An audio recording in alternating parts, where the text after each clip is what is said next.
ஓம் ஸ்ரீ மகாபெரிவா பாதமே துணை. சரணாலய பக்தர்களுக்கு என்னுடைய இனிய காலை வணக்கங்கள். நாம் ஆழ்வார்களினுடைய பக்தியும் தமிழ் தொண்டும் என்ற வரிசையிலே திருமங்கை ஆழ்வாரை பற்றி பார்த்து கொண்டு வருகிறோம் இல்லையா? இவர் திருமங்கை என்னும் குறுநிலத்துக்கு மன்னனாக நீலன் என்ற பெயரில் ஆட்சி புரிந்து வந்தார் என்றும், அவர் திருவள்ளக்குளம் என்ற ஊரில் ஒரு அழகிய பெண்மணி குமுதவல்லி என்பவளை கண்டு அவளை மணக்க விரும்பி தூதுவரை அனுப்பி பின்னர் தானே அவளுடைய வீட்டுக்கும் சென்று பேசுவதற்காக போனார் என்று நாம் பார்த்தோம் இல்லையா? இப்போ மேலே தொடரலாம். இந்த வீட்டினுடைய குமுதவல்லியினுடைய வீட்டில் நுழைந்த மன்னனுக்கு தான் ஒரு கோவிலின் உள்ளே நுழைந்தது போல ஒரு உணர்வு எழுந்தது. போன எபிசோடில் நான் சொல்லியிருந்த மாதிரி குமுதவல்லிக்கும் நீலனுக்கும் உள்ளே நுழைஞ்சு என்ன கான்வர்சேஷன் ஆச்சுன்னு பார்ப்போம் அப்படின்னு சொல்லியிருந்தேன் இல்லையா? Very interesting. இதை இந்த கான்வர்சேஷன் ஸ்டைல்லையே கொடுத்தாதான் உங்களுக்கு நல்லா என்ஜாய் பண்ண முடியும், நீங்கள் உணர்வீர்கள் என்று தோணித்து எனக்கு. நானாக அதை விவரிக்காமல் ஒரு அவளுக்கு நடந்த சம்பாஷணையின் பாணியில் கொடுக்குறேன். இப்போ கேட்குறீங்களா?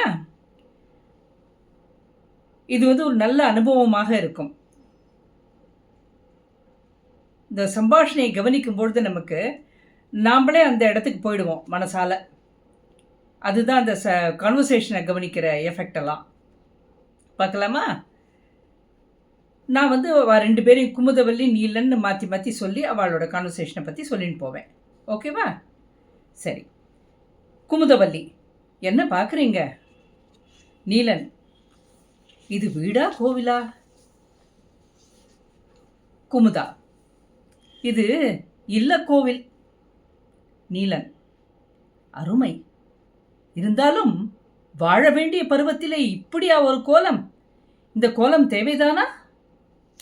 குமுதா, உண்மைதான். வாழ வேண்டிய பருவத்துக்கோ நீடித்து நிலைத்த ஆயுளே கிடையாது. சில ஆண்டுகள் தான். அது நம்மை கிழப்பருவத்துக்கு தள்ளிவிடும். அப்போது நாம் இளம் வயதில் அனுபவிக்க முடியாதவற்றையெல்லாம் நினைத்து ஏங்கும். ஆனால் வாழ்க்கை என்பது பிறவி பெருங்கடலை கடக்க உதவும் சிறு தோணியாக ஓடம் போல இறைவன் நமக்கு கொடுத்தது. நீலன், அப்படியானால் இல்வாழ்க்கை என்பது பாபத்தின் விளைவா என்ன? குமுதா, நான் அப்படி சொல்லவில்லையே.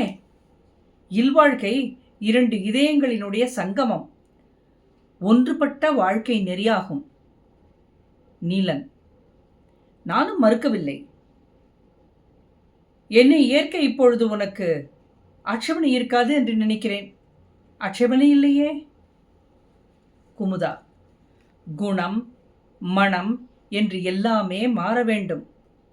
வாழ், வேல், சூலம், கட்டாரி என்று ஆயுதபாணியாக இருந்த தாங்கள் மாலவனுடைய திலகத்தை ஆயுதமாக தரித்து உங்களுடைய தோற்றம் மாற வேண்டும்.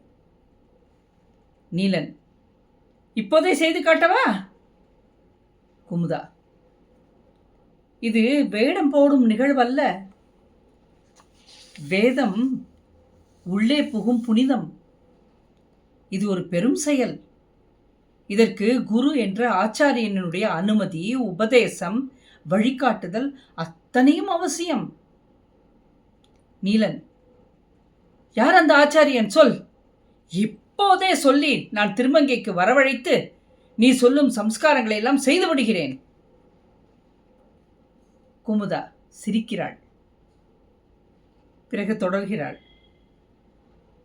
குருமார்களை பற்றி நினைக்கும் பொழுதே பணிவு மிக மிக அவசியம்.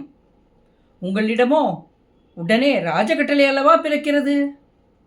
குருமார்கள் நம் கட்டளைக்கு பணிபவர்கள் அல்லர்.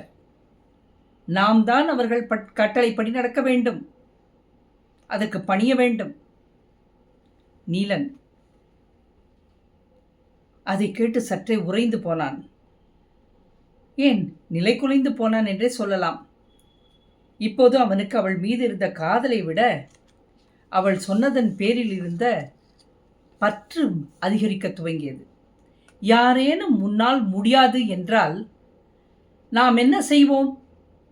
செஞ்சு காட்டுறேனா இல்லையா பார் என்ற வைராக்கியம் வருமல்லவா? அதுதான் அவனுக்கு மேற்பட்டது. இனி பேசி நேரத்தை வீணாக்கக்கூடாது என்று நினைத்தவன் குமுதாவை ஒரு அர்த்த புஷ்டியோடு பார்த்துவிட்டு அங்கே விட்டு நகர்ந்தான். அவன் சென்ற உடனேயே உள்ளே இருந்த வைத்தியர் ஓடி வந்து கலக்கத்தோடு மகளிடம், குமுதா, நீ பேசியது ஒரு மன்னனிடம் என்பதை மறந்துவிட்டாயா என்ன? வாழ ஆசைப்பட்டு வந்தவனிடம் ஆண்டிக்கோலம் பூண்டு வா என்று சொல்லாமல் சொல்லி அனுப்பிவிட்டாயே, இது நியாயமா? நடக்கக்கூடிய காரியமா என்று பலவாறாக அங்கலாய்த்தார். மேல இதுக்கு அந்த மன்னன் எப்பேற்பட்ட பதிலடி தரப்போறானோ தெரியலையே என்று பயந்தும் இருந்தார். குமுதா சொல்கிறாள் அப்பாவிடம், நான் எங்கப்பா பேசினேன்? என்னிடமிருந்து பேசினது அந்த மாலவன் அல்லவா? நான் எங்கே பேசினேன்?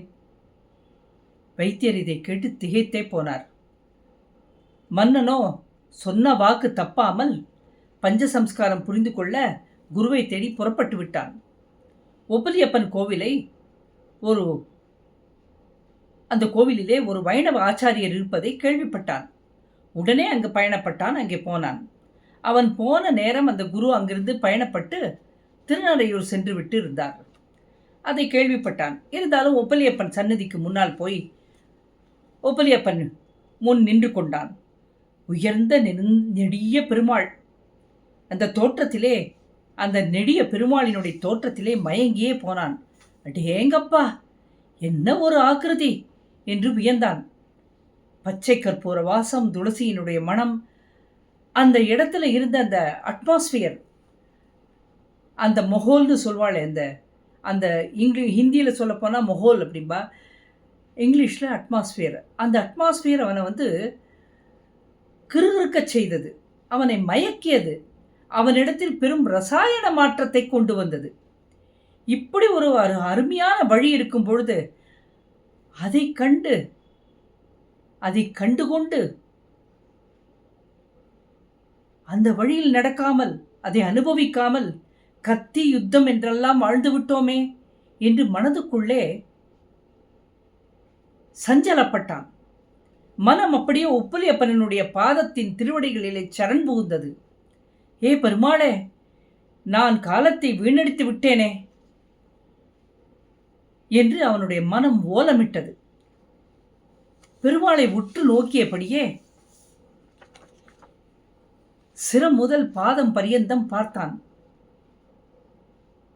இந்த பரவச அனுபவத்தை நான் இனிமேல் விடப்போவதில்லை என்ற மனசிலே சொல்லிக்கொண்டான். இந்த மேனி பல உயிர்களை வாளால் காவு வாங்கியிருக்கிறது. கண்கள் காணக்கூடாதவற்றையெல்லாம் கண்டிருக்கிறது. நாவும் அறுசுவைக்காக அடிமையாகவே இருந்து வாழ்ந்திருக்கிறது. இப்படி ஐம்புலன்களும் அனித்தியத்தில் உழண்டே போயிருந்தன. பஞ்சசம்ஸ்காரம் பண்ணிக்கொண்டு கண்டிப்பாய் உன்னை வந்து அடைவேன் பெருமாளே என்று மானசீகமாய் பெருமாளிடம் பேசிக்கொண்டு அங்கிருந்து விடை பெற்றான். மேலும் அங்கிருந்து அவன் என்ன செஞ்சான், எங்கே போனான், என்ன ஆயிற்று என்பதை நாம் அடுத்த வாரம் பார்க்கலாம். இப்பொழுது வழக்கம் போல ஆன்மீக அதிசயத்துக்கு போய்விடலாம். இப்போ நம்ம நீலனும் விஷயத்தை பார்த்தோமே, அது ஒரு சரணாகதி பண்ணுறது பகவான்கிட்ட எப்படிங்கிற பாதையில் பயணிக்க தொடங்கியிருக்கிறான். இப்போதான் அதனுடைய அருமையை உணர ஆரம்பிச்சிருக்கிறான். இப்போதான் அதுதானே நம்ம பார்த்தோம். அதை ஒட்டின மாதிரி ஒரு சமாச்சாரம் நம்ம ஆன்மீகம் நமக்கு கற்றுத்தரக்கூடிய பாடம் இன்னைக்கு. இது ஆன்மீகம் கற்றுத்தரும் பாடம் என்றே நான் சொல்லுவேன். பராசர பட்டர் ஒரு முறை காட்டுப்பாதையிலே சென்று கொண்டிருந்தார். திடீரென்று ஏதோ ஒரு காட்சி ஒன்று கண்ணுக்கு புலப்பட்டது. அதை கண்டு மயங்கி விழுந்தார் தடால் என்று. நெடுநேரம் ஆகியும் பட்டர் வீடு திரும்பாத காரணத்தினால் அவரை தேடிக்கொண்டு சிஷ்யர்கள் எல்லாம் காட்டுப்பாதையிலே வர துவங்கினார்கள். தேடிக்கொண்டு வந்து ஒரு வழியாக மயங்கி கிடந்த அவரை கண்டுபிடித்தார்கள். அவரின் முகத்திலே தண்ணீரை தெளித்து மெல்ல எழுப்பி கைத்தாங்களாக அவரை பிடித்து வீட்டுக்கு அழைத்துச் சென்றார்கள்.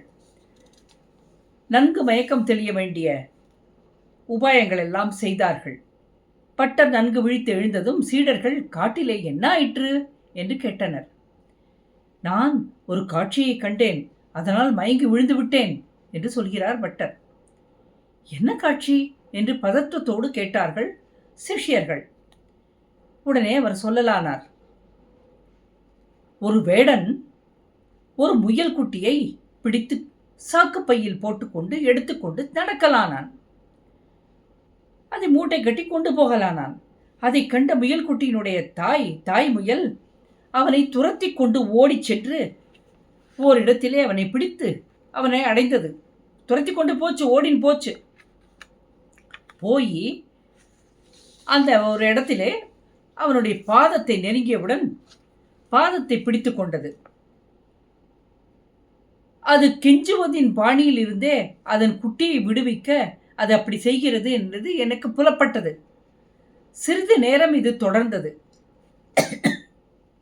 மன்னிக்கணும். வேடன் உன்னுடைய காலை சுற்றி வருவதும் பிறகு அதை கட்டிப்பிடித்து கொண்டு முகத்தை அங்கே பதிப்பதுமாக இருந்தது அந்த முயல், தாய் முயல். சாரி. அதை கண்டு மனம் இறங்கிய வேடன் முயல் குட்டியை சாக்கு மூட்டையிலிருந்து எடுத்து விடுவித்து விட்டான். இந்த காட்சியை தூரத்தில் நின்று பார்த்த நான் மயங்கி விழுந்து விட்டேன். இந்த காட்சியில் மயங்கும் அளவுக்கு என்ன இருக்கிறது என்று சீடர்கள் கேட்டார்கள்.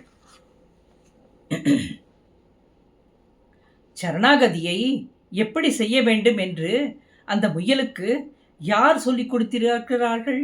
யாராவது சொல்லிக் கொடுத்திருக்கிறார்களா? இல்லை, சரணாகதி செய்பவரை காப்பாற்றியே தீர வேண்டும் என்ற நீதியை அந்த வேடனுக்கு யாரேனும் சொல்லிக் கொடுத்திருக்கார்களோ? அதற்கும் வாய்ப்பு இல்லை. ஆனாலும் அந்த முயல் செய்த சரணாகதியை அங்கீகரித்து, சரணாகதி என்றால் என்னென்றே தெரியாத ஒரு வேடன் முயலுக்கு ஒரு சரணாகதியை இப்படி வழங்கி கருணை காற்றான் என்றால், சரணாகத வத்சலனான நம்முடைய பெருமாள், சரணாகத வத்சலன் என்று அழைக்கக்கூடிய நம்முடைய பெருமாள், அவனே கதி என்று உறுதியுடன் அவனுடைய திருவடியை வந்து சரணடைந்தவர் நமக்கு எப்படியெல்லாம் அனுகிரகம் செய்வான்? இறைவன் நம்மை கைவிடவே மாட்டான், காப்பாற்றியே தீருவான் என்ற உறுதி என் மனதில் உதிக்கவில்லையே என்ற எண்ணமும் ஏக்கமும் விழுந்த க்ஷணமே எனக்கு மயக்கம் வந்து மயங்கி விழுந்து விட்டேன் என்று சொல்கிறார் பட்டர். கேட்டு நின்ற சிஷ்யர்கள் வாயடைத்து போனார்கள். உண்மைதானே? நம்முடைய ஆன்மீகம் நமக்கு சொல்லும் பல தத்துவங்களில் சிறந்தது சரணாகதி தத்துவம் என்று சொல்லி நான் இந்த எபிசோடை நிறைவு செய்கிறேன். மீண்டும் அடுத்த வாரம் நீலன் குருவை கண்டுபிடிப்பதில் வெற்றியடைந்தானா? குருவை கண்டுபிடித்தானா? என்ன ஆயிற்று என்பதையும் மற்றும் ஒரு ஆன்மீக அதிசயத்தையும் நாம் பார்க்கலாம். மகா பெரிவா பாதமே துணை. ஜெய் ஜெய் சங்கர ஹரஹர சங்கர. ஜெய் ஜெய் சங்கர ஹரஹர சங்கர. ஜெய் ஜெய் சங்கர ஹரஹர சங்கர.